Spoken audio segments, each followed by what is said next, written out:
Have you ever met someone whose thinking just seems sharper, way clearer? It's so easy to just chalk it up to them being, built that way. But what if I told you that powerful thinking isn't just something you're born with, but something you can actually build? All right, let's get into it. I mean, this is kind of the big question that's always lingering in the back of our minds, right? You see someone who's just incredibly quick on their feet and you think, wow, they definitely won the genetic lottery. But is that really the whole story? Or maybe, just maybe, it's the wrong question to be asking in the first place. So here's the thing. The stuff we're digging into today points to this really fascinating distinction. See, on one hand, yeah, you've got your innate IQ. That's kind of your starting point. But on the other hand, you have what we'll call high-level thinking. And this is framed as a skill, something you can practice, you can develop, and you can totally sharpen through actual, deliberate habits. All right, so here's our game plan for this little mental upgrade. First up, we're going to establish that thinking is a skill. Then we'll dive into taming your inner world. After that, we'll talk about engaging with the world around you. And we'll wrap it all up by putting together your new mental toolkit. Sound good? Let's go. Okay, section 1. Let's really lock in this foundational idea. Look, psychology is pretty clear on this. While your base IQ, it matters, the real game changer is your daily mental behaviors, your habits. That's what truly shapes the quality of your thinking. It's not just about the hardware you have, it's all about the software you run. And this right here, this is the core idea from our source material. Plain and simple. And honestly, it's an incredibly empowering thought, isn't it? Because habits can be changed. They can be learned.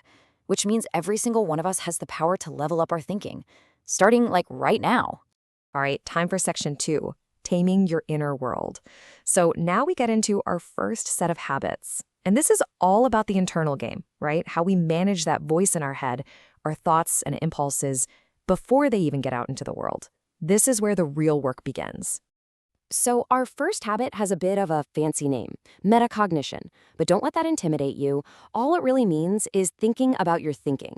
It's the ability to kind of step back, almost float above yourself for a second, and just observe your own thought processes, like you're watching a movie. You're not the actor, you're the audience. So how do you actually do this? Well, it's a simple but super powerful 3-step loop. First, just pick a belief you hold, any belief. Then, and this is key, you have to genuinely ask yourself, wait, why do I believe this? Where did this idea actually come from? And finally, you go hunt for the evidence. And crucially, you have to check for your own biases. It's this one simple habit that can help you sidestep huge thinking traps, like confirmation bias. Okay, now let's talk about a pattern that I think we've all fallen into.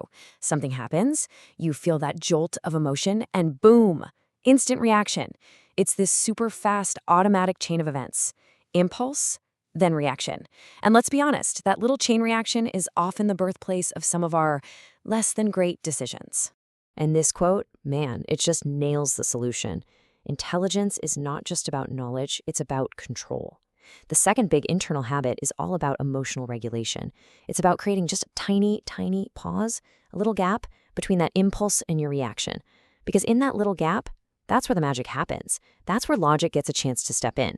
It's where you get to choose your response instead of letting your gut feelings run the whole show. That control, that is a superpower. Okay, we've done some work on our inner world. Now, for section 3, let's shift our focus outward. How do the sharpest thinkers engage with the world? How do they process all the information coming at them, deal with challenges, and navigate a world that is, let's face it, pretty darn uncertain? Okay, the first habit here is all about choosing your challenges. It is so tempting to just stay in our comfort zone, right? Scrolling through easy content, simple ideas, but real growth? That happens over here in the growth zone. It's where you have to do some effortful thinking. Scientists actually have a cool name for this, desirable difficulty. Think of it like this. Your brain is a muscle, and it only gets stronger when you give it a real workout by grappling with complex ideas. Now, this next habit, cognitive flexibility, is really interesting because I think a lot of people get it wrong. This isn't about being wishy-washy or not having any strong beliefs. Not at all.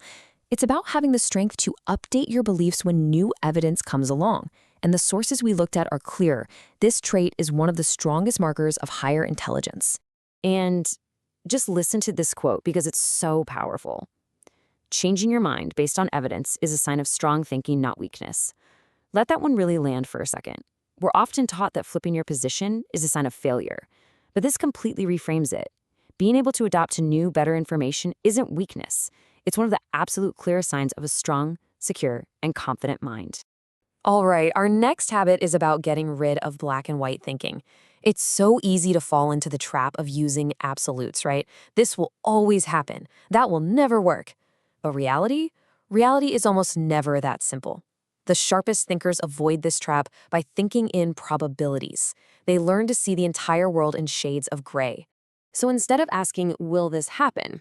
A simple yes or no question, they ask, okay, how likely is this to happen? They might look at a situation and say, I think there's about a 60% chance of A, maybe a 30% chance of B, and a 10% chance of C. It's that nuance that totally transforms their judgment, because let's be real, life is very rarely all or nothing. All right, section 4. Time to bring this all home.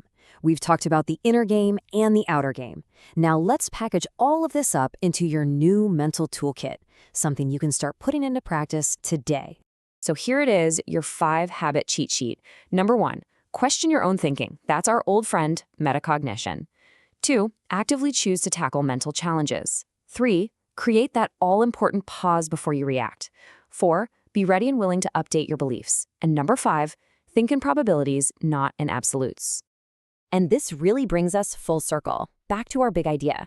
Look, is your innate IQ a factor? Sure, but it is not your destiny, not even close.